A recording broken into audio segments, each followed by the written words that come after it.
हरे हरे कृष्णा। तो सभी भक्तों का हार्दिक स्वागत है आज के प्रातःकाल श्रीमद् भागवत क्लास में। तो हम लोग पृथु महाराज की कथा का अध्ययन कर रहे हैं और हमने कल पढ़ा किस प्रकार पृथु महाराज सारे आर्ग्यूमेंट्स दे रहे हैं कि क्यों वो पृथ्वी को, जो कि अभी गौ का रूप धारण की हुई है, क्यों उसको सजा नहीं दे। पृथ्वी की गलतियों के बारे में बता रहे हैं, उसके किए हुए पाप कर्म के बारे में बता रहे हैं और उसे क्या सजा देंगे वो भी पृथु महाराज बता रहे हैं। तो जब पृथ्वी ऐसा सुनती है, गौ रूप पृथ्वी जब ऐसा सुनती है, तो उसे अचानक उस समय पृथु महाराज को यमराज के रूप में देखती है और बहुत घबरा जाती है, बहुत डर जाती है और फिर क्या करती है, अब आत्मसमर्पण, कांपने लगती है और अपने आप को आत्मसमर्पण करती है और आत्मसमर्पण करके पृथु महाराज से, पृथु महाराज को संबोधित करती है, प्रार्थना करती है। तो क्या प्रार्थना करती है आज हम लोग उसके बारे में पढ़ेंगे। तो पहले मंगलाचरण कर लेते हैं। ओम ज्ञानतिमिरान्धस्य ज्ञानाञ्जनशलाकया चक्षुरुन्मीलितं येन तस्मै श्रीगुरुवे नमः। नमो ओम विष्णुपादाय कृष्णप्रेष्ठाय भूतले श्रीमते जयप्रदाय नामिने। नमो आचार्य पादाय निताय कृपाप्रदायने गौर कथाधाम दयानगराम कारिणे। नमो ओम विष्णुपादाय कृष्णप्रेष्ठाय भूतले श्रीमते भक्ति वेदांत स्वामिनिति नामिने। नमस्ते सरस्वती देवे गौरवाणी प्रचारिणे निर्विशेष शून्यवादी पाश्चात्य देशकारिणे। हे कृष्ण करुणा सिंधु दीन बंधु जगतपते गोपीश गोपिका कांत राधा कांत नमस्ते। सप्त कांचन गौरांगी राधे वृंदावनेश्वरी वृषभानुसुते देवी प्रणमामि हरि प्रिये। नीलाचल निवासाय नित्याय परमात्मने बलभद्र सुभद्राभ्याम जगन्नाथाय ते नमः। नमो महावदन्याय कृष्ण प्रेम प्रदाय से कृष्णाय कृष्ण चैतन्य नामने गौर से नमः। वांछा कल्पतरुभ्यश्च कृपा सिन्धुभ्यैव च पतितानां पावनेभ्यो वैष्णवेभ्यो नमो नमः। जय श्री कृष्ण चैतन्य प्रभु नित्यानंद श्री अद्वैत गदाधर शिवसादि गौर भक्तवृंद। हरे कृष्णा कृष्णा कृष्णा हरे हरे हरे राम राम राम हरे की मंगलाचरण की जय। ओम नमो भगवते वासुदेवाय। ओम नमो भगवते वासुदेवाय। ओम नमो भगवते वासुदेवाय।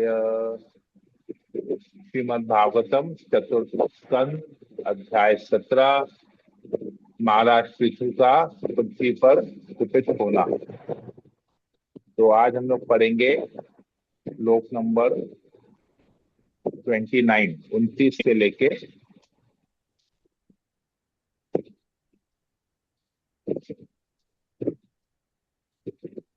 29 से लेके निकाल से जितने श्लोक अभी बचे हैं, 6-7 श्लोक बचे हैं, हम लोग सब आज कवर कर लेंगे 36 तक।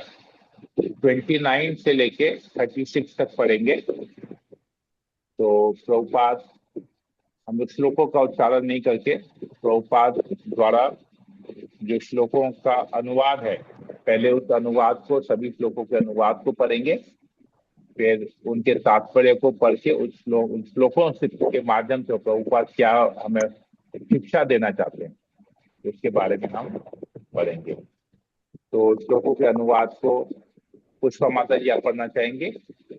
पढ़ लीजिए। हरे कृष्णा दंडवत प्रणाम।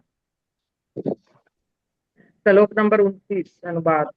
पृथ्वी ने कहा, हे भगवान, हे श्री भगवान, आपकी स्थिति दिव्य है और आपने अपनी माया के द्वारा तीनों गुणों की अन्योन्य क्रिया से समय को नाना रूपों तथा योनियों में विस्तृत कर रखा है। अन्य स्वामियों से भिन्न आप सदैव दिव्य स्थिति में रहते हैं और भौतिक सृष्टि द्वारा प्रभावित नहीं होते, जो विभिन्न भौतिक अन्योन्य क्रियाओं से प्रभावित है। फलतः आप भौतिक कर्मों से मोहग्रस्त नहीं होते। श्लोक नंबर 30। पृथ्वी ने कहा, हे भगवान, आप भौतिक सृष्टि के पूर्ण चालक हैं। आपने इस दृश्य जगत की तथा तीन गुणों की उत्पत्ति की है। अतः आपने मुझे पृथ्वी को बनाया है, जो समस्त जीवात्माओं की आश्रय है। फिर भी हे भगवान, आप परम स्वतंत्र हैं, क्योंकि आप मेरे समक्ष उपस्थित होकर मुझे अपने हथियारों से मारने के लिए उद्यत हुआ। अतः आप मुझे बताएं कि मैं किसकी शरण जाऊं, और मुझे शरण देव भी कौन सकता है। श्लोक नंबर 31। आपने सृष्टि के प्रारंभ में अपनी अकल्पनीय शक्ति से इन समस्त जड़ तथा चेतन जीवों को उत्पन्न किया है। अब आप उस शक्ति से जीवात्माओं की रक्षा करने के लिए उद्यत हैं। आप धर्म के परम रक्षक हैं। आप मुझे गोरूप को मारने के लिए इतने उत्सुक क्यों हैं। श्लोक नंबर 32। हे भगवान, यद्यपि आप एक हैं तो भी अपनी अकल्पनीय भक्तियों से अपने को अनेक रूपों में विस्तारित कर रखा है। आपने इस ब्रह्मांड की रचना ब्रह्म ब्रह्म के माध्यम से की है। अतः आप प्रत्यक्ष श्री भगवान है, जो अधिक अनुभवी नहीं है।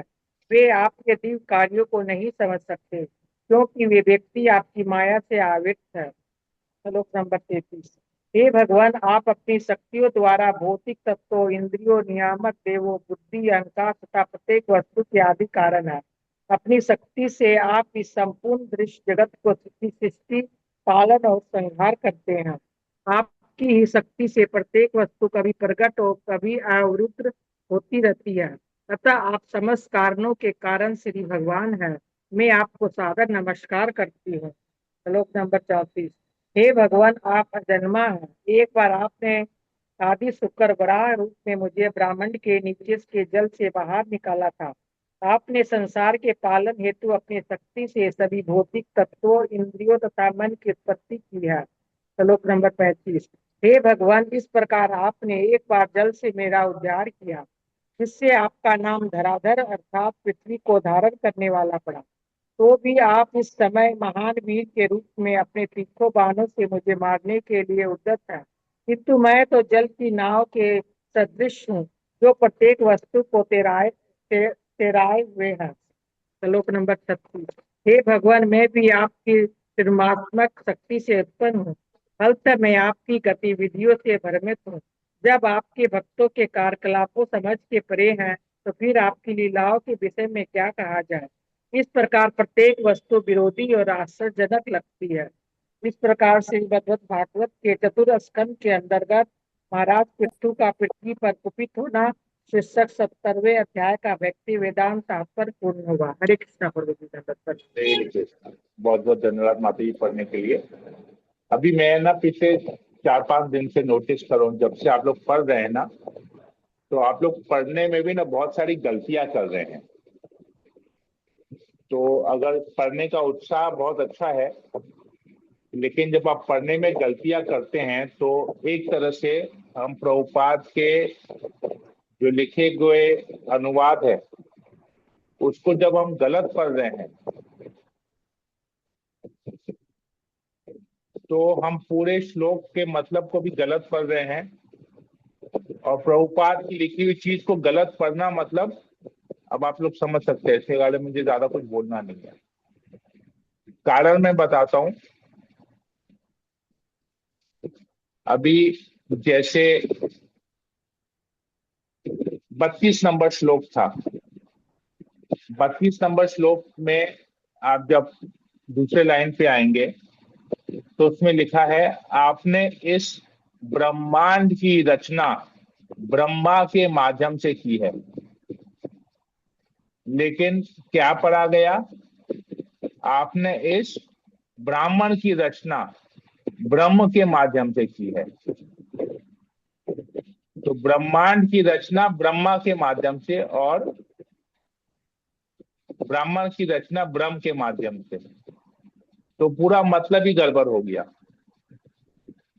तो ये समझना पड़ेगा, हमको पढ़ने का कोई जल्दी नहीं है। मैं देखता हूँ भक्तों को ना पढ़ने का बहुत जल्दी रहता है, जल्दी जल्दी जल्दी जल्दी पढ़ेंगे।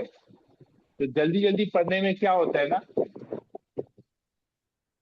हमारी आंख, अगर आप पढ़ेंगे, पढ़ना भी एक साइंस है। जो हम कुछ भी पढ़ते हैं ना, वो पढ़ना भी एक विज्ञान है। कैसे विज्ञान है? हमारी आंखें ज्यादा स्पीड में जाती हैं और वाणी कम स्पीड में चलती है। अगर आंखें ज्यादा स्पीड में चलेगी और वाणी कम स्पीड में चलेगी, तो हम सटीक रूप से उसको पढ़ पाएंगे, हमारे पढ़ने में कोई गलती नहीं होगी। लेकिन हम क्या करते हैं, जिस स्पीड में हमारी आंखें शब्दों के ऊपर जाती है, उसी स्पीड में हम बोलते हैं। तो जिससे क्या होता है, उम्र हो जाने के बाद, कुछ एक उम्र हो जाने के बाद, क्योंकि ये अभ्यास नहीं होता है, तो हमारी आंखें और जबान दोनों का स्पीड एक ही रहता है। तो जिसकी वजह से हमको उस समय जो दिखता है, जो समझ में आता है, हम वो पढ़ देते हैं। वो सही हो या गलत हो, हम इसके बारे में नहीं सोचते। अभी हम जब पढ़ते हैं, तो पढ़ते ही समय हमको समझ जाना चाहिए कि हम क्या पढ़ रहे हैं। लेकिन दुर्भाग्यवश हम लोग जब पढ़ते हैं तो हम समझते नहीं है, पढ़ने को खाली पढ़ देते हैं और ये सोच के पढ़ते हैं, अरे प्रभु जी तो हमको समझा देंगे। तो हमको अपने प्रयास से समझने का कोई जरूरत नहीं है। लेकिन ऐसा नहीं है। हम जो पढ़ते हैं, अगर हम उसको समझेंगे, तो सब, जब फिर कोई हमको समझाएगा, हमको और अच्छी तरह से समझ में आएगा। तो ये बात बहुत ध्यान पूर्वक हमको करना चाहिए। मैं देखा हूं, आप लोग नोटिस करेंगे, कोई भी जब पढ़ता है यहाँ पर, बहुत स्पीड में पढ़ता है। ये एक्चुअली सही तरीका नहीं है पढ़ने का।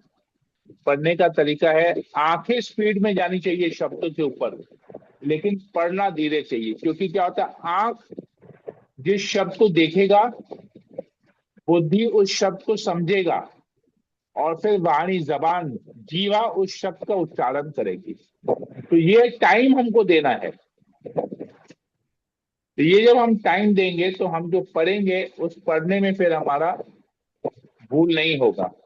अब जैसे 36 नंबर श्लोक है, 36 नंबर श्लोक के अनुवाद में आता है, हे भगवान, मैं भी आपकी त्रिगुणात्मक शक्ति, त्रिगुणात्मक शक्ति से उत्पन्न हूं। लेकिन क्या पढ़ा गया? त्रिनात्मक शक्ति से। तो त्रिगुण आत्मक और त्रिनात्मक, त्रिनात्मक बोल के कोई वर्ड है नहीं। तो हमको देखना है कि हम अगर सही तरीके से पढ़ते हैं, तो हम प्रभुपाद को रिस्पेक्ट दे रहे हैं, क्योंकि ये शीला प्रभुपाद द्वारा लिखी गई श्लोकों का अनुवाद है, श्लोकों का तात्पर्य है। अगर हम इसको पढ़ने में भूल करते हैं, तो हम इमीडिएटली हम प्रभुपाद को रिस्पेक्ट नहीं कर रहे। इमीडिएटली ये आ जाता है कि प्रभुपाद ने जो इतने मेहनत करके, इतने परिश्रम से इन श्लोकों के को अनुवाद किया है, इन श्लोकों के तात्पर्य को लिखा है, तो हम उस प्रभुपाद को रिस्पेक्ट नहीं करें, क्योंकि हम सब गलत पढ़ रहे हैं। प्रभुपाद जो लिखे हैं उसको हम गलत तरीके से पढ़ रहे हैं। गलत तरीके से पढ़ना मतलब गलत मतलब निकालना, गलत मतलब निकालना मतलब गलत तरीके से समझना, और गलत तरीके से समझना मतलब उसका एप्लीकेशन भी हमारे जीवन में गलत होगा। और जब सब कुछ गलत है, तो भक्ति में आगे कैसे बढ़ेंगे? तो नेक्स्ट टाइम से जो भी पढ़ेगा, आप लोग इस बात को ध्यान रखिएगा। या तो फिर आप लोग पहले से ही उसको पढ़ लीजिएगा, एडवांस में 4, 5, 6, 7 श्लोक जो भी लगता है कि कवर हम लोग कर पाएंगे, आप उसको पढ़ लीजिए एडवांस में, और धीरे धीरे पढ़िए। गलती नहीं करने का एकमात्र उपाय है, जब हम उसको धीरे से पढ़ेंगे, हड़बड़ी नहीं करेंगे पढ़ने में, क्योंकि किसी की गाड़ी छूट नहीं रही है। कोई है क्या कि अभी इमीडिएटली 7:30 बजे किसी को ट्रेन पकड़ना है, तो जल्दी जल्दी पढ़ें और भागें, सीधा ट्रेन में चढ़ना है, नहीं तो ट्रेन छूट जाएगा हमारा। ऐसा तो किसी का है नहीं। ठीक है, तो अभी हम लोग श्लोकों के अनुवाद को तो हमने पढ़ लिया। अब उस अनुवाद को और प्रभुपाद द्वारा लिखे गए तात्पर्य को, कुछ महत्वपूर्ण बातें यहाँ पर हम लोग पढ़ेंगे और समझने का प्रयास करेंगे। पृथ्वी सबसे पहले देखिए, ये पृथ्वी क्या करी, पहले भगवान की स्तुति की है। ये सिमिलर स्तुति क्या है कि आपने अपनी माया के द्वारा तीन गुणों को, ये अन्य ओन्य क्रिया से स्वयं को नाना रूपों तथा योनि में विस्तार, तो भगवान अलग अलग रूप लेते हैं। ये सिमिलर स्तुति हम लोग गजेंद्र मोक्ष की कथा में पढ़ चुके हैं। ये सिमिलर स्तुति हम लोग प्रहलाद महाराज जब भगवान नरसिंह देव की स्तुति करते हैं, हम लोग इसके बारे में पढ़ चुके हैं। तो इस प्रकार की स्तुतियां ना, बहुत सारी स्तुतियां कॉमन है जिसमें भगवान को कहा गया है कि आप अलग अलग रूप में आप एक हैं, परंतु अपनी शक्तियों के माध्यम से अलग अलग रूप में अवतरित होते हैं। आप तीनों गुणों के स्वामी हैं। आप सब कुछ, आप ये दृश्य जगत और अदृश्य जगत को आप ही बनाते हैं। आप ही पूरी सृष्टि की रचना करते हैं। आप ही अपने शक्ति से पूरे सृष्टि का पालन करते हैं। आप सृष्टि में हैं फिर भी इससे परे हैं, आप इससे आसक्त नहीं होते, आप परमात्मा के रूप में सब जगह हैं। तो ये बहुत सब कुछ हम लोग कई बार अलग अलग स्तुतियों में हम इसके बारे में पढ़ चुके हैं। तो यही सिमिलर स्तुति यहाँ पर पृथ्वी कर रही है। कहती है आप भौतिक कर्मों से मोहग्रस्त नहीं होते, मतलब भगवान पूरी सृष्टि को बना रहे हैं लेकिन इस सृष्टि के प्रति आसक्त नहीं होते। भगवान इस सृष्टि से परे हैं। तो तात्पर्य में एक जगह प्रभुपाद जी लिखते हैं कि पृथ्वी जो है वो निवेदन करती है कि भौतिक जगत में जितने भी दैहिक रूप प्रकट होते हैं वे विराट शरीर के अंश हैं। यह कहा जाता है कि अधोलोक भगवान के पांव के अंश हैं और उच्चतर लोक उनके सिर के अंश हैं। भगवान इस भौतिक जगत की सृष्टि अपनी बहिरंगा शक्ति से करते हैं, किंतु एक प्रकार से यह बहिरंगा शक्ति उनसे भिन्न नहीं है। किंतु साथ ही भगवान बहिरंगा शक्ति में प्रकट नहीं होते, वरन वे सदैव आत्मशक्ति में स्थित होते हैं। तो भगवत गीता में भी भगवान कहते हैं मया अध्यक्षेण प्रकृति श्रूयते स चराचरम।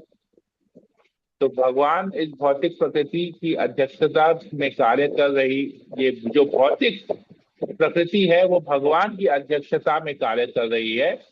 अतः भगवान बहिरंगा शक्ति से अनासक्त नहीं है। इस श्लोक में उन्हें गुण आत्मा कहकर संबोधित किया गया है, जिसका अर्थ है भौतिक प्रकृति के तीन गुणों के स्रोत। ठीक है, तो पृथ्वी इस प्रकार कह रही है। तो प्रभुपाद जी आगे और एक जगह लिखते हैं, मैं कुछ बहुत सारे लाइन को स्किप कर रहा हूं। तो प्रभुपाद जी आगे लिखते हैं, यदि नहीं, शील रूप गोस्वामी कहते हैं जो भक्त सदैव भगवान की भक्ति में लीन रहता है वह अपनी भौतिक स्थिति की परवाह न करके सदैव मुक्त रहता है। देखिए मैं धीरे धीरे पढ़ रहा हूँ, आप लोग शायद उस लाइन को खोज नहीं पाएंगे क्योंकि मैं बहुत सारे लाइन को स्किप किया हूँ, मेरा खाली मार्क किया हुआ है। तो आप लोग ध्यान से सुनेंगे, मैं दोबारा पढ़ता हूँ। श्री रूप गोस्वामी कहते हैं जो भक्त सदैव भगवान की सेवा, जो भक्त सदैव दिव्य स्थिति में रहते हुए भौतिक शरीर से आसक्त हुए बिना भगवान की सेवा करता है, जो भक्त सदैव भगवान की भक्ति में लीन रहता है वह अपनी भौतिक स्थिति की परवाह न करके सदैव मुक्त रहता है। यदि एक भक्त दिव्य बना रह सकता है तो फिर श्री भगवान के लिए सर्वथा संभव है कि वे बहिरंगा शक्ति से आसक्त हुए बिना अंतरंगा शक्ति में बने रहें। इस स्थिति को समझने में कोई कठिनाई नहीं होनी चाहिए। जिस प्रकार भक्त अपनी भौतिक देह से मोहग्रस्त नहीं होता, उसी प्रकार भगवान इस भौतिक जगत की बहिरंगा शक्ति से कभी भी मोहग्रस्त नहीं होते। तो देखिए कितना सुंदर उदाहरण देखिए प्रभुपाद जी समझा दिए कि भगवान कैसे इस भौतिक जगत से आसक्त नहीं होते।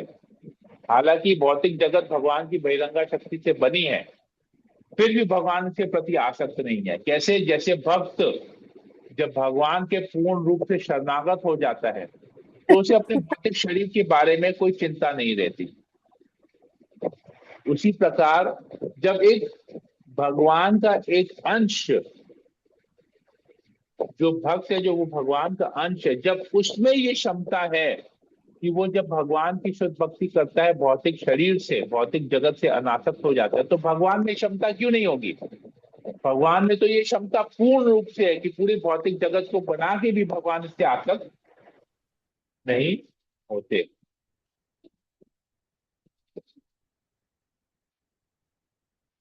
तो प्रभुपाद जी लिखते हैं आगे, भक्त के लिए भौतिक देह कभी व्यवधान नहीं बनती, यद्यपि वह प्राकृतिक देह में स्थित रहता है जो अनेक भौतिक परिस्थितियों से संचालित है।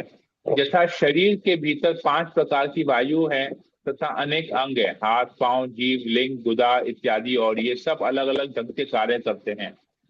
आत्मा अर्थात जीवात्मा, जो कि अपनी स्थिति से परिचित होता है, निरंतर हरे कृष्णा कृष्ण कृष्ण हरे हरे, हरे राम राम राम हरे हरे मंत्र के कीर्तन में रत रहता है। उसका शारीरिक कार्यों से कोई सरोकार नहीं रहता। तो निरंतर भगवान के नाम का जप करना, भगवान के नाम का कीर्तन करना कब संभव है? निरंतर, मैं निरंतर बोल रहा हूं, जब आप अपने आप को इस भौतिक धरातल से ऊपर उठाएंगे, जब आप ये रियलाइज करेंगे, या जब हम ये रियलाइज करेंगे, मैं अपने आप को भी इसमें इंक्लूड कर रहा हूं, कि जब हम ये साक्षात्कार करेंगे कि हम ये शरीर नहीं है, अपितु हम एक आत्मा है, पर हमें अपने कर्मों द्वारा ये शरीर हमको मिला है, ये भौतिक शरीर मिला है जिसमें सारे प्रॉब्लम्स हैं। अब हमको इस शरीर से छुटकारा पाना है, इस जन्म मृत्यु के चक्कर से निकलना है, तभी हम निरंतर भगवान के दिव्य नाम का, हरे कृष्ण महामंत्र का जप करते हैं। जब हम अपने आप को इस शरीर के स्तर से ऊपर उठाएंगे, तो इसलिए चैतन्य महाप्रभु कहते हैं, त्रिनाद अपि सुनी चैन तरोरेव सहिष्णुनाम अमानी न मान देना कीर्तनीय सदा हरि। तो हरि का सदैव कीर्तन कैसे करेंगे? त्रिनाद अपि सुनी चैन, जब हम अपने आप को एक घास के तिनके, एक तृण से भी, एक तृण जैसा हमारे में भाव आएगा। तरोरेव सहिष्णुनाम, एक पेड़ की भांति हम जब सहिष्णु बनेंगे, तो घास का तिनका क्या करता है? जब आप घास, आप देखेंगे जब आप चलते हैं जहां पर घास है, आप घास के ऊपर पैर रखिए, घास उस पैर के नीचे दब जाएगा, लेकिन जैसे ही आप पैर उठाएंगे घास वापस सीधी हो जाएगी।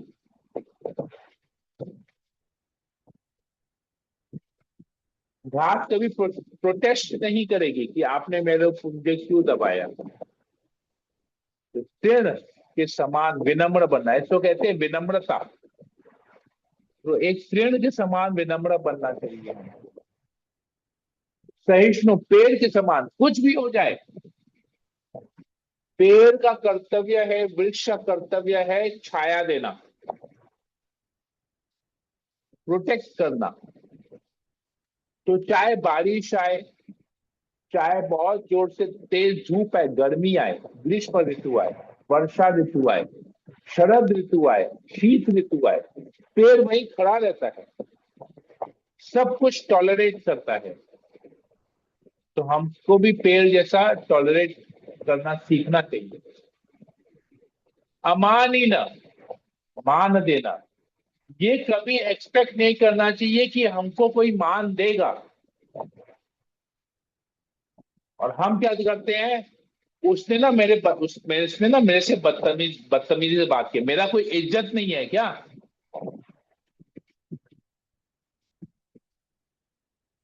जब जाता हूं मेरे से बदतमीजी से बात करता है, अब मैं उसका संग ही नहीं करूंगा। उससे बात नहीं करूंगा, उसका फोन नहीं उठाऊंगा। जब देखो झगड़ा करते रहता है, मेरा बेइज्जती करते रहता है, मेरे ऊपर चिल्लाते रहता है। ये सुनता हूं मैं, भक्तों के मुंह से ये सुनता हूं मैं। अमानिना, मान देना, एक्सपेक्ट नहीं करना कि मुझे कोई इज्जत देगा, लेकिन मुझे सबको इज्जत देना है। हम लोग क्या करते हैं, वो मुझे इज्जत नहीं देता, मैं उसको इज्जत क्यों दूं? तो यह तो हम देहात्म बुद्धि के लेवल पे सोच रहे हैं, शरीर की इज्जत के बारे में सोच रहे हैं। भूल जा रहे हैं कि वो परमात्मा का अंश है। वो भूल गया कि मैं परमात्मा का अंश हूं, तो मेरी बेइज्जती कर रहा है। साथ ही साथ मैं भी भूल जा रहा हूं कि वो परमात्मा का अंश है, तो मैं भी उसकी बेइज्जती कर रहा हूं। तो इधर क्या बोल रहे हैं महाप्रभु, क्या बोल रहे हैं? भले तुम्हारी कोई बेइज्जती करे, तुमको कोई इज्जत नहीं दे, तुमको सबको मान देना है। और हम क्या कर रहे हैं, उसने मेरे को मान नहीं दिया, मैं उसको मान क्यों दूं? तो जब हम चैतन्य महाप्रभु के इंस्ट्रक्शंस के विपरीत जा रहे हैं, तो हम कीर्तनीय सदाहरि कैसे करेंगे? हमारा जो हरे कृष्ण महामंत्र जो जप करना है, वो एक ढोंग है। हम दूसरों को दिखाने के लिए हरे कृष्ण मंत्र जप कर रहे हैं, भगवान की सेवा के लिए नहीं कर रहे हैं, भगवत धाम जाने के लिए नहीं कर रहे हैं, अपने आप को शुद्ध करने के लिए नहीं कर रहे हैं। हम कैसे अपने आप को भक्ति में आगे बढ़ाएं, कैसे इस भौतिक शरीर से, देहात्म बुद्धि से हम बाहर निकले, उसके लिए जप नहीं कर रहे। जप कर रहे हैं क्योंकि जप करना है, हमको अच्छा लगता है इसलिए हम जप कर रहे हैं। अरे हमको तो डांस करना भी अच्छा लगता है, हमको तो घूमना फिरना भी अच्छा लगता है, हमको तो पिक्चर देखना भी अच्छा लगता है। तो हमको तो जो अच्छा लग रहा है हम वो कर ही रहे हैं। तो फिर तो जप करना भी एक भौतिक कार्य हो गया, क्योंकि हमको अच्छा लग रहा है इसलिए हम कर रहे हैं। नहीं, जप करना है क्योंकि हमको भगवान की सेवा में लगना है, इसलिए हमको जप करना है, हम भगवान की खुशी के लिए। जब कहते हैं कि जब हम बहुत अच्छी तरह से जप करते हैं, जब हम श्रद्धा पूर्वक भगवान के दिव्य नाम का जप करते हैं, तो भगवान हमारी जीवा पे डांस करते हैं, भगवान खुश होते हैं और हमारी जीवा पे नृत्य करते हैं। तो हमको तो जब भगवान को नृत्य करने के लिए, भगवान की खुशी के लिए, भगवान खुशी से नृत्य करें, उसके लिए हमको जप करना चाहिए। तो भगवान की खुशी के लिए जप करना चाहिए। और इधर हम दुनिया को दिखाने के लिए कर रहे हैं 32 माला, 64 माला। चरित्र में कोई परिवर्तन नहीं है, स्वभाव में कोई परिवर्तन नहीं है, लेकिन माला पे माला किए जा रहे हैं। लेकिन देहात्म बुद्धि से ऊपर नहीं उठ पा रहे, क्योंकि जप करने का मकसद ही नहीं पता। तो यहाँ पर आ रहा है, देहात्म बुद्धि के ऊपर उठना है।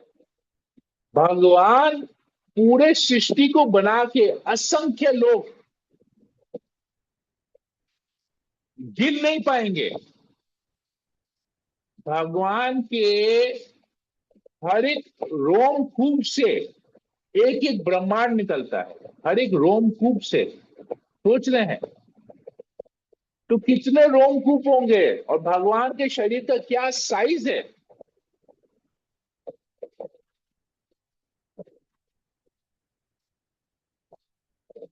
क्या साइज है भगवान के शरीर का, जिसके रोमकूप से एक एक ब्रह्मांड निकल रहा है, और एक एक ब्रह्मांड में 14 भुवन है।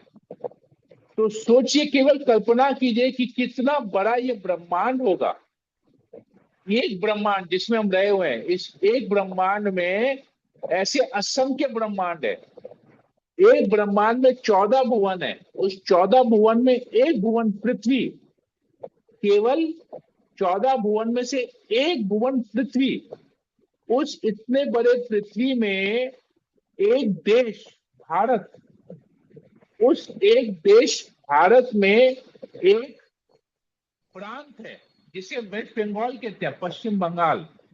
उस पश्चिम बंगाल में, इतने बड़े पश्चिम बंगाल में एक शहर है जिसका नाम है कलकत्ता। उस पूरे शहर, कलकत्ता शहर में एक एरिया है जहां पर हम रहे हुए हैं। जैसे मैं टॉलीगंज में रहा हुआ हूँ, कोई हावड़ा में रहा हुआ है, कोई बाली में रहा हुआ है, कोई नेलुआ में रहा हुआ है। कोई कहाँ रहा हुआ, कोई कहाँ रहा हुआ है। उस एक एरिया में, इतने बड़े एरिया में इतना बड़ा पोस्टल पिन कोड है, जहां पर लाखों लोग रहते हैं, हजारों की संख्या में घर होंगे। उस एरिया में एक पर्टिकुलर बिल्डिंग है, हजारों बिल्डिंग में एक बिल्डिंग है, उस एक बिल्डिंग में एक फ्लैट है जहां पर हम रहे हुए हैं। एक तुच्छ सा जीव, जब हम अपने आप को तुलना करेंगे पूरे शहर से, पूरे एरिया से, अपने पूरे बिल्डिंग से तुलना करेंगे, जहां पर 100 से ज्यादा लोग रहते हैं, 50 लोग, 100 लोग रहते हैं, 200 लोग रहते हैं, वहां पर हम एक तुच्छ से जीव। और ऐसे पूरा एरिया से ऊपर जाइए, पूरा शहर, पूरा शहर से पूरा प्रांत, प्रांत से देश, देश से पूरा पृथ्वी, पृथ्वी से पूरा ब्रह्मांड, ब्रह्मांड से असंख्य ब्रह्मांड, असंख्य ब्रह्मांड से जो पूरा भगवान की सृष्टि में ये भौतिक जगत 1/3 हिस्सा है, बाकी 2/3 हिस्सा तो आध्यात्मिक जगत है। तो हमारा क्या वैल्यू है? उसके बाद भी हम इस शरीर के लिए घमंड करते हैं और आसक्ति रखते हैं और एक्सपेक्ट करते हैं कि दूसरे हमको इज्जत देंगे, तभी हम दूसरों को इज्जत देंगे। महाप्रभु कहते हैं अमानी न मान देना, कोई तुमको इज्जत दे नहीं दे, तुमको सबको इज्जत देना है, तुमको सबको रिस्पेक्ट करना है, तभी तुम निरंतर हरिनाम कर पाओगे। इधर निरंतर तो हरिनाम नहीं हो रहा है, लेकिन निरंतर निंदा जरूर हो रही है, निरंतर अमान जरूर हो रहा है, लेकिन निरंतर हरिनाम जो करना है वो नहीं कर रहे हैं, जो नहीं करना है वो हम निरंतर कर रहे हैं। तो ये प्रभुपाद जी शिक्षा देते हैं हमको यहाँ पर, कैसे हमको अनासक्त होना है। इस शरीर से अनासक्त हो जाएंगे ना, तो सब कुछ ठीक हो जाएगा। शरीर के प्रति आसक्ति है, मन बुद्धि अहंकार के प्रति आसक्ति है, स्थूल शरीर सूक्ष्म शरीर के प्रति आसक्ति है, इससे बहुत बड़ा प्रॉब्लम है। तो पृथ्वी आगे कहती है आप तो स्वतंत्र हैं, फिर भी आप मुझे क्या कर रहे हैं, अपने हथियारों से मारने के लिए उद्यत हैं। मैं आपकी शरण में हूं, अब आप मुझे अपनी शरण में, मैं आपकी शरण में, फिर भी आप मुझे मार रहे, तो मैं किसकी शरण में जाऊं अपने आप को बचाने के लिए? बताइए, आप ही मुझे बताइए, मैं किसकी शरण में जाऊं? भगवान आप गीता में बोलते हैं मेरी शरण में आओ, मैं तुम्हें सारे पापों से मुक्त कर दूंगा, मैं तुम्हारा संरक्षण करूंगा, तुम डरो मत। अब मैं आपकी शरण में, आप मुझे ही मार रहे हैं। पृथ्वी देवी कह रही है ये पृथु महाराज को, क्यों? क्योंकि पृथु महाराज भगवान के अंश हैं।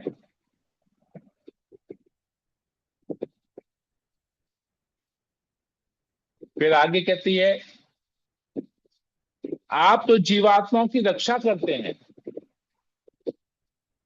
आप धर्म के नियम के पालन करते हैं, फिर भी आप मुझ गौ रूप को मारने के लिए इतने सुस्त हैं। तो धर्म का पालन कहाँ किए आप?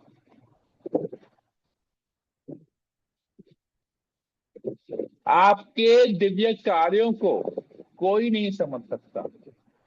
आप पूरे ब्रह्मांड की रचना करते हैं, ब्रह्मा के माध्यम से करते हैं, आप परम पुरुषोत्तम भगवान हैं। जो लोग भक्ति नहीं करते वो आपको नहीं समझ पाएंगे। वे वे लोग माया से आवृत होते हैं। तो कहते हैं आप अपनी शक्तियों से सब कुछ बना रहे हैं, अपनी शक्तियों से सारे भौतिक तत्व बना रहे हैं, इंद्रियों, उनके नियामक देव, सब कुछ आप बना रहे हैं, बुद्धि अहंकार सब कुछ के आप सृष्टि करते हैं, आप आदि कारण हैं, आप समस्त कारणों के कारण हैं। मैं आपको नमस्कार करती हूँ, आप अजन्मा है। देखिए सारी स्तुति वैसे ही आ रही है जो हम लोग पहले पढ़ चुके हैं। आप अजन्मा है, आपने एक बार क्या किया, वराह का रूप धारण किया, वराह का रूप धारण के आपने मुझे बचाया। हम लोग पढ़ चुके हैं ये चीज, ये कथा, वरादेव की कथा पढ़ चुके हैं। हिरण्याक्ष को जब वरादेव ने मारा था, तो आपने मुझे, मैं नीचे गिर गई थी, ब्रह्मांड के नीचे के जल में गिर गई थी, आपने वराह के रूप में आके मुझे अपने दांत पे धारण किया था और आप मुझे वापस लेके आए अपनी जगह पे। क्यों? क्योंकि आप इस संसार के पालन करता है और आप वही, उसी पृथ्वी में वही पृथ्वी हो जिसकी आपने रक्षा की थी, और अभी आप मुझे मारना चाह रहे हैं। आपने मेरा उद्धार किया था पहले, अब आप मुझे मारना चाह रहे हैं।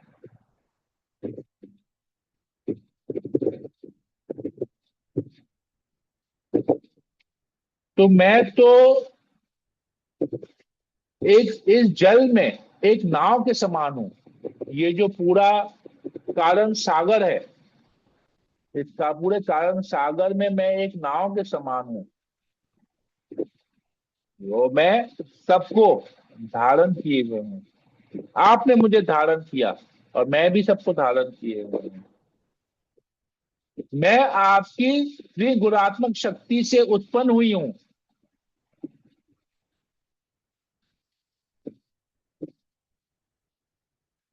तो मैं भी भ्रमित हूं, क्योंकि मैं भी इन गुणों के माध्यम से उत्पन्न हुई हूं। ये जो आपकी माया शक्ति है वो मुझे भी कंट्रोल करके रखती है। तो मैं आपकी लीलाओं के विषय में क्या कह सकती हूँ? मैं कुछ नहीं कह सकती, क्योंकि मेरी बुद्धि भी भौतिक बुद्धि है। तो प्रभुपाद जी लिखते हैं तात्पर्य में,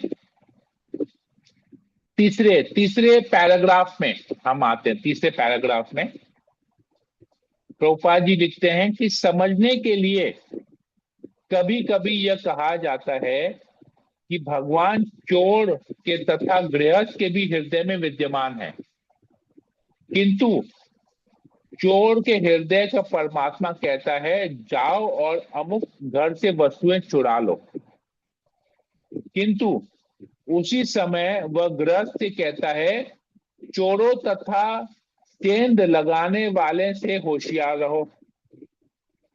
भिन्न भिन्न व्यक्तियों को दिए गए ये आदेश विरोधी प्रतीत होते हैं, किंतु हमें जान लेना चाहिए कि भगवान परमात्मा के पास कुछ योजना है और हमें ऐसे कार्यकलापों को विरोधी नहीं मानना चाहिए। सबसे अच्छा मार्ग है कि पूर्ण मनोयोग से भगवान में समर्पित हो जाया जाए और उनके द्वारा रक्षित होकर सदैव शांति पूर्वक रहा जाए। तो भगवान सबके हृदय में परमात्मा के रूप में है, चाहे वो एक चोर हो, चाहे वो एक कसाई हो, चाहे वो एक भक्त हो, चाहे वो अभक्त हो, चाहे कोई व्यक्ति भौतिक विषय जीवन बिता रहा हो, चाहे वो किसी भी की भक्ति कर रहा हो, कृष्ण की भक्ति नहीं कर रहा हो, किसी भी देवी देवता अन्य देवी देवता की भक्ति कर रहा हो, चाहे वो पशु क्यों ना हो, चाहे वो पक्षी क्यों ना हो, भगवान सबके हृदय में परमात्मा के रूप में है। भगवान कभी किसी का साथ नहीं छोड़ते। साथ कौन छोड़ता है? हम छोड़ते हैं। हम भूल जाते हैं कि हमारे हृदय में परमात्मा बैठे हैं, सब कुछ देख रहे हैं, हम जो भी कर रहे हैं सब कुछ देख रहे हैं। हम ये भूल जाते हैं कि सामने वाले भक्त या अभक्त, पशु या पक्षी के हृदय में भी परमात्मा है। वो भी परमात्मा कहते हैं। जिस प्रकार परमात्मा हमारा साथ नहीं छोड़ते, उसी प्रकार परमात्मा किसी का साथ नहीं छोड़ते। तो हम क्यों किसी का साथ छोड़ देते हैं? हम क्यों कहते हैं कि हम तुमको अपने ग्रुप से बाहर निकाल देंगे, हम तुमको छोड़ देंगे? प्रचार करते हुए भी हम बोलते हम तुमको छोड़ देंगे, ग्रुप से निकाल देंगे। प्रभुपाद सोचिए, तो प्रभुपाद जी ऐसा कहते कि मैं तुमको इस्कॉन से बाहर निकाल दे रहा हूं। प्रभुपाद जी तो अपना रक्त दिए। प्रभुपाद बोलते हैं कि मैं तो खून में खून दिया था, प्रचार करना संभव नहीं है। प्रचार के लिए रक्त बहाना पड़ता है, कितना एनर्जी देना पड़ता है एक व्यक्ति को भक्त बनाने के लिए। सालों की मेहनत लगती है एक व्यक्ति को भक्त बनाने के लिए। उस व्यक्ति को गाइड नहीं करके जब अगर वो कुछ करना चाहता है, हम अपना दिमाग लगा के अपना अहंकार डाल के उसको बोलते हम लीडर हैं, हम बोलते तुम ऐसा करोगे तो वो ग्रुप से बाहर निकाल देंगे, इस्कॉन से बाहर निकाल देंगे। वाह, सोचिए प्रभुपाद जी अगर इस वाणी को सुन रहे हैं, हमारे गुरु महाराज जब इस वाणी को सुन रहे हैं तो वो क्या सोचेंगे हमारे बारे में। अरे छोड़ दीजिए, भगवान के सामने जाइए और भगवान के बोलेगा अरे तुमने भले 100 लोगों को भक्त बनाया, तुमने एक व्यक्ति को अपने ग्रुप से निकाल दिया और वो मेरे विरुद्ध हो गया, मेरे एक अंश को तुम मेरे पास वापस नहीं लेके आ पाए, तुमने उसको मेरे विरुद्ध कर दिया। कौन हो तुम?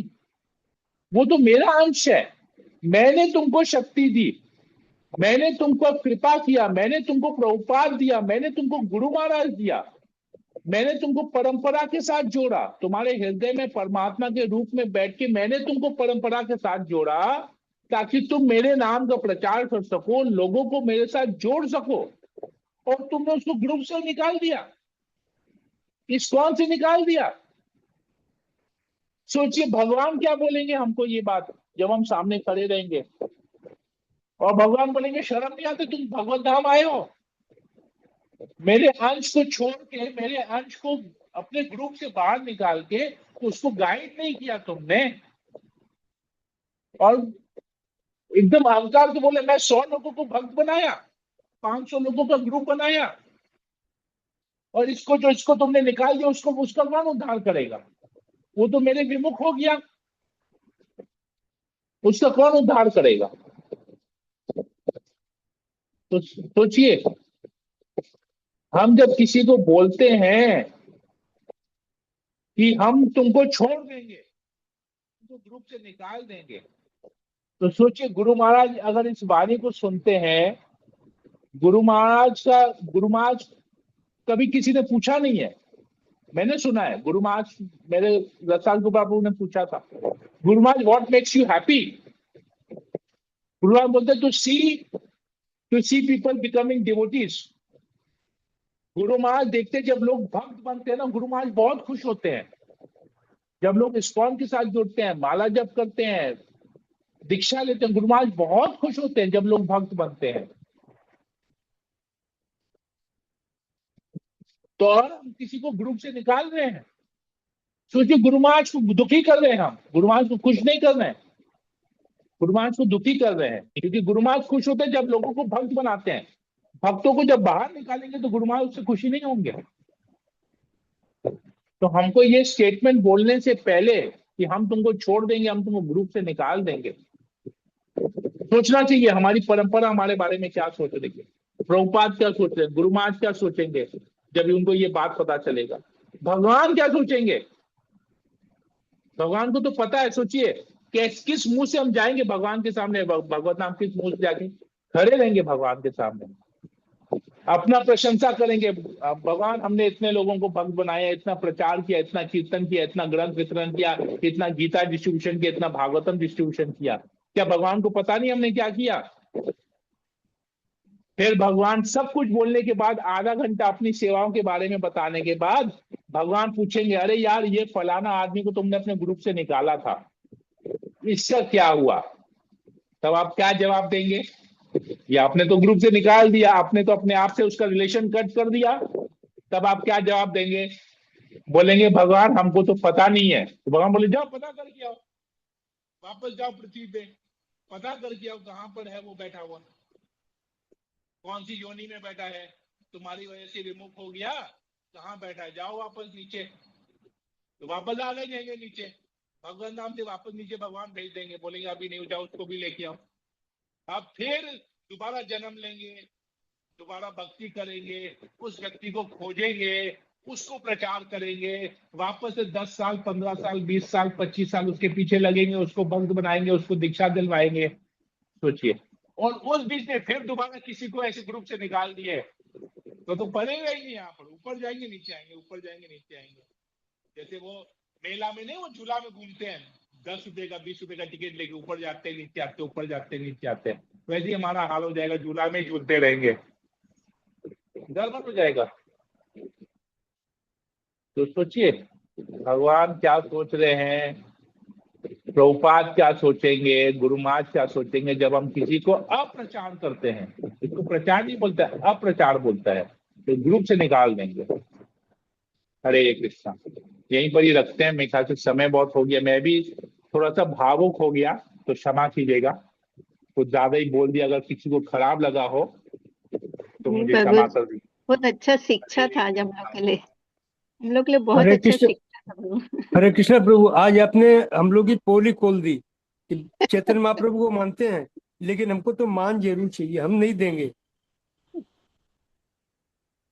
ओके, इसके लिए आपको 3 बार हरि बोल बोलते हैं। हरि बोल, हरि हरि बोल, बोल, हरि हरि बोल। हरि बोल कोई प्रभु प्रश्न, जी, हरि बोल। कोई हरे कृष्ण प्रश्न है प्रभु जी। किसी को? हरे कृष्ण प्रभु जी, हरे दंडवत कृष्णा। प्रणाम। ये प्रभु जी, अब बोलिए। हम लोगों की, हमें भी तो ग्रुप से निकाला गया, इस्कॉन से सेवा ले ली गई, तो प्रभु जी हमें भी बहुत, उस समय तो बहुत तकलीफ, रोना ही आ रहा था बहुत। तो ये क्या, ये क्यों उचित था? उचितता की अनुचितता अभी सोचिए कि अभी आपको क्या मिल रहा है, हाँ, अभी तो बहुत अच्छा मिल रहा है, बहुत अच्छा। तो उचितता की परंतु सेवा अनुचितता नहीं थी। बताइए। हाँ, अभी नहीं जब बहुत अच्छा उचित, मिल रहा है तो उचितता की अनुचितता बताइए।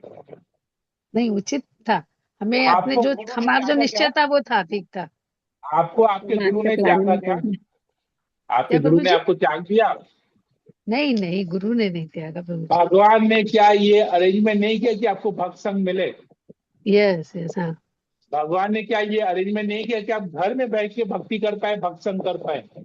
हरि बोल। हाँ, हरि बोल, हरि बोल। तो ये तो हुआ है। जो भी हुआ, प्रभु जी, जिन लोगों ने जो भी किया, इसमें हम क्या पढ़ रहे हैं? भगवान का प्लानिंग है ना सब में।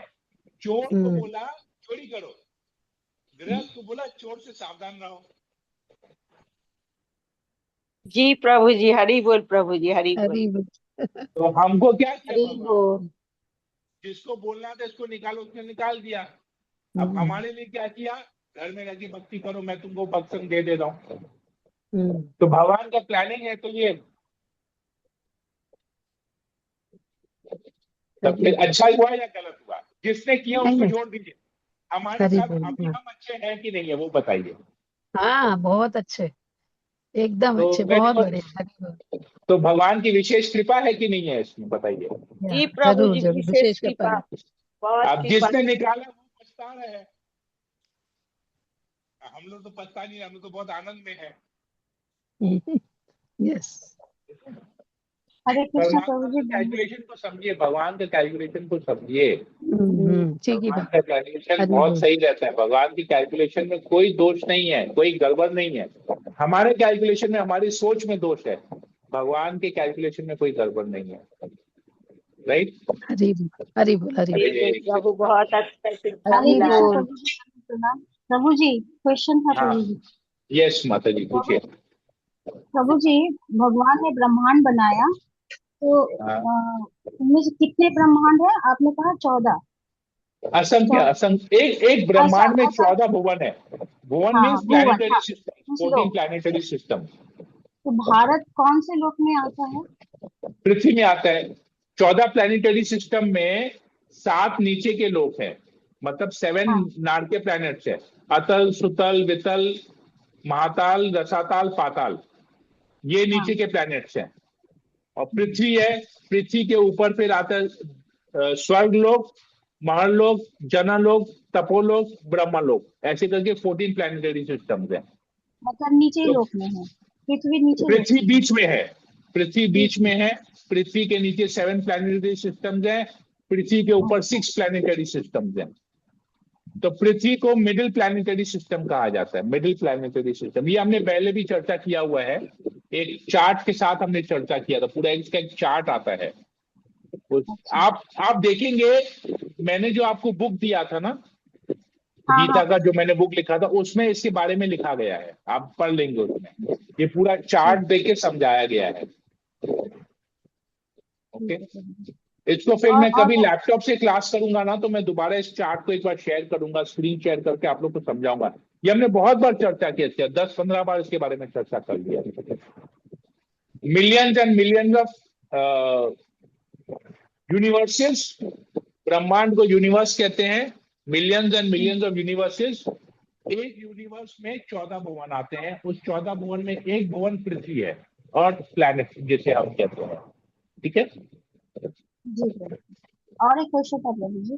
जैसे और हम या हाँ, और एक क्वेश्चन है, जैसे कि भगवान सभी लोगों के हृदय में विराजमान है, तो कैसे गलत कार्य हो जाता है लोगों से जब ये भी मैंने विराजमान। समझाया था, ये भी मैंने आपके गीता क्लास में समझाया था। सर्वत्र चाहम हृदय सन्निविष्टो मत्त स्मृति ज्ञानम अपोहनम च। भगवत गीता का 15वां अध्याय का 15वां नंबर श्लोक हमने पुरुषोत्तम महीने में आपके यहाँ पर एक क्लास किया था, जिसमें हमने ये पढ़ा था 15वां अध्याय का 15वां नंबर श्लोक, सर्वस्य चाहम हृदय सन्निविष्टो मत्त स्मृति ज्ञानम अपोहनम च। भगवान कहते हैं कि मैं सबके हृदय में परमात्मा के रूप में विराजमान हूँ। सर्वस्य चाहम हृदय सन्निविष्टो, मैं सबके हृदय में वास करता हूँ।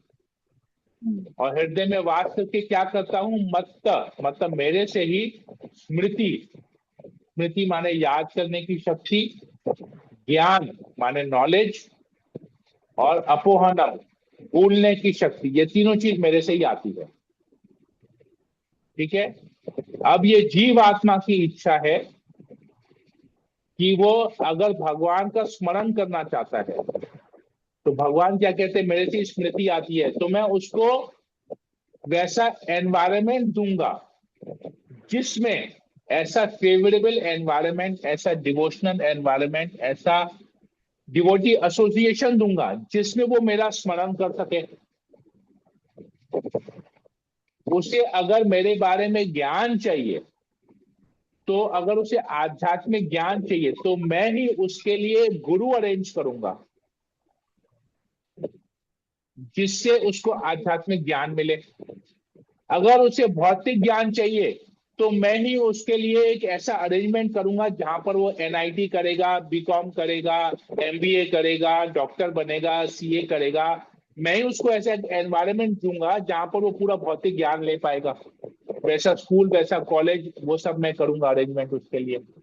उसका प्रयास खाली वैसा होना चाहिए, उसके प्रयास के ऊपर डिपेंड करता है उसको आध्यात्मिक ज्ञान चाहिए कि भौतिक ज्ञान चाहिए। फिर भगवान कहते हैं अपोहनम, भूलना। तो अगर हम चाहते हैं कि हम भगवान को कभी याद नहीं करें, तो भगवान हमको इतना भौतिक ऐश्वर्य या इतना भौतिक भोग दे देंगे कि हमको भगवान को याद करने की जरूरत ही नहीं है। हम भोग में इतने व्यस्त हो जाएंगे कि हमको भगवान को याद करने की जरूरत ही नहीं है। हमारी इच्छा के ऊपर डिपेंड करता है कि हमको क्या चाहिए। हमको भगवान को याद करने की शक्ति चाहिए, आध्यात्मिक ज्ञान चाहिए, या भगवान को भूलने की शक्ति चाहिए और भौतिक ज्ञान चाहिए। भगवान बोलते हैं मैं ही सब दूंगा, मैं परमात्मा के रूप में बैठा हूं। तो जीव आत्मा जो इच्छा करेगा, मैं परमात्मा के रूप में उसकी वो इच्छा पूरी करूंगा। श्वेताश्वर उपनिषद में आता है कि आत्मा और परमात्मा दो पंछी की तरह है। आप लोग का भक्ति शास्त्री का ये क्वेश्चन होगा। आत्मा और परमात्मा दो पंछी की तरह है। जो आत्मा रूपी पंछी है वो क्या कर रहा है? पेड़ में बैठा है, पेड़ की डालियों में बैठा है, पेड़ के फल खा रहा है। और दूसरा जो परमात्मा रूपी जो पंछी है, वो इस आत्मा रूपी पंछी को देख रहा है। वो फल नहीं खा रहा है, वो खाली देख रहा है, साक्षी है कि ये आत्मा रूपी पंछी क्या कर रहा है। एक पेड़ के फल को खा के खत्म किया तो दूसरे पेड़ में गया, दूसरे पेड़ में फल को खा रहा है। मतलब एक शरीर में हम भोग करना कंप्लीट के दूसरा शरीर धारण करेंगे। तो ये परमात्मा रूपी पंछी वेट करता है कि कब वो आत्मा रूपी पंछी इस फल के भोग को छोड़ के मेरी तरफ देखेगा, मेरी तरफ मुड़ेगा, मुझे देखेगा, तब मैं उस पर कृपा करूंगा। मेरी तरफ देख के मैं उसको कृपा करूंगा। तो परमात्मा वेट कर रहा है कि कब ये आत्मा इच्छा करेगा कि वो मेरा स्मरण कर सके, मेरे बारे में जान सके, आध्यात्मिक ज्ञान, कब उसको ये इच्छा होगी वो आध्यात्मिक ज्ञान ले, तो मैं उसकी वो इच्छा पूरी करूंगा और उसे अपने साथ लेके जाऊंगा, उस पर कृपा करूंगा। समझ में आया माता जी? जी प्रभु जी, प्रभु सब क्लियर हो भगवत गया। गीता का, भगवत गीता है, आप लोग भक्ति शास्त्री के स्टूडेंट हैं, सब ग्रेजुएट कर चुके हैं, तो भगवत गीता का आपका ये हाँ उदाहरण है सब कुछ। ठीक है, राइट। और कोई प्रश्न क्लियर हो गया आपका? सारा क्वेश्चन, सारा डाउट क्लियर हो गया? जी जी प्रभु जी। हरे बहुत बहुत कृष्ण धन्यवाद प्रभु। माता जी। हरे कृष्ण विनीता प्रभु जी, अग्रवाल दंडवत माता जी। प्रणाम। यस। प्रभु जी, जनरली ना सब कोई भगवत गीता और भागवतम को पूरा मिक्स कर दे रहा है, तो एकदम कम शब्दों में भागवतम के बारे में क्या बोले? भगवत गीता भगवान की वाणी है, हाँ, श्रीमद् भागवतम भगवान की लीलाएं हैं। हो गया, लीला। भगवान और भक्त की लीलाएं, बस। भगवान जो बोलते हैं वो गीता है, भगवान जो करते हैं वो भागवतम है। ठीक है, ओके। संक्षेप में, शॉर्ट में मैंने बता दिया। एकदम short। यस, रासमणी ललिता माता जी। हाँ, हरे कृष्ण प्रभु। जैसे हम लोग सुने, हम लोग को पता है कि सबके अंदर में भगवान परमात्मा रूप में है, सबके हृदय में। तो घर में चाहे नौकर हो, चाहे ड्राइवर हो, कुछ भी हो, जैसे होता है ना प्रभु, वो लोग थोड़ा बीच बीच में बोलते हैं। जैसे हम लोग ड्राइवर हैं तो उसका थोड़ा आदत है ना, हम लोग बात करेंगे बीच में बोलेगा, चाहे कुछ माने बोलने का आदत है। हम लोग को सब कोई बोलता है तुम लोग ड्राइवर को ना बहुत ज्यादा सीट पे चढ़ा के रखिए, बहुत बोलता है। तो हम लोग का तो इच्छा, हम लोग देहात्म बुद्धि पे सोच रहे हैं ना, हम लोग देहात्म सोचते हैं कि बुद्धि के क्या है, लेवल पे बोलता है, सोच रहे बोलने हैं। दो, इसका आदत है तो क्या है। तो सबको बोलते हैं हाँ, तुम लोग को बहुत ये, इसको माने इंसल्ट कर, हम लोग को सबको बुरा मानते हैं कि तुम लोग बहुत माथा पे चढ़ा के रखे। और हम लोग को लगता है इसका आदत है, बोलता है तो बोलने दो, ये भी तो घर का जैसे मेंबर ही है। तो वही बोलते क्या करना चाहिए इसको अरे आज तो जितना बोलता बोल के तो ड्राइवर है, कम बोलता तो मालिक बन जाता। और जो व्यक्ति ज्यादा बोल रहा है अगले टाइम में वो ड्राइवर बन जाएगा, क्योंकि वो ज्यादा बोल रहा है, उसमें ड्राइवर के गुण आ जा रहे हैं, वो बार बार टोक रहा है, तो सोचना वही पड़ेगा ना। बोले कि तो हाँ, बुद्धि और वही हमारे हमको बुद्धि लगता में है कि हम बहुत लोग अंतर है। ठीक करें कि गलत करें, हमको समझ नहीं आता, इसीलिए मैं बोली बस। कुछ तो लोग कहेंगे, लोगों का काम है कहना, ये पिक्चर का गाना याद कर लीजिएगा। ठीक है, वही, ठीक है प्रभु, राइट। हरि बोल। हरे कृष्णा। वो ड्राइवर को तो आप पगार दे रहे हैं, ड्राइवर को आपने रखा है, ड्राइवर आपकी सेवा कर रहा है, तो दूसरे का काम है बोलना, हो वो बोलते रहेगा, कोई दिक्कत नहीं है। हरे कृष्ण। ठीक, ओके। ओके और कोई प्रश्न ओके। किसी को नहीं? सेशन समय भी बहुत हो गया, आज 8 बज गया, बहुत समय ले लिया आप लोगों का मैंने। सेशन को यहीं एंड करते हैं। हरे कृष्णा प्रभु जी, हरे कृष्णा बहुत कृष्ण अच्छा शिक्षा कृष्ण मिला हरे प्रभु जी आज। हरे हरे राम राम कृष्णा राम प्रभु जी, हरे। दंडवत प्रणाम। वाञ्छा कल्पतरुभ्यश्च कृपा सिन्धुभैव च पतितानां पावनेभ्यो वैष्णवेभ्यो नमो नमः। रमेश भक्तवृंद की जय, जगद्गुरु श्रील प्रभुपाद की जय, धर्मराज श्रीमद् भागवतम की जय। हरे हरे कृष्ण कृष्ण। प्रभु जी, दंडवत हरे प्रणाम, सभी को मेरा कृष्ण। हरे दंडवत। कृष्णा प्रभु जी, दंडवत प्रणाम। हरे हरे कृष्ण प्रभु जी, कृष्णा, दंडवत सभी प्रणाम। को सभी को हरे दंडवत। दंडवत कृष्ण प्रभु जी, दंडवत प्रणाम। प्रणाम। सभी को दंडवत।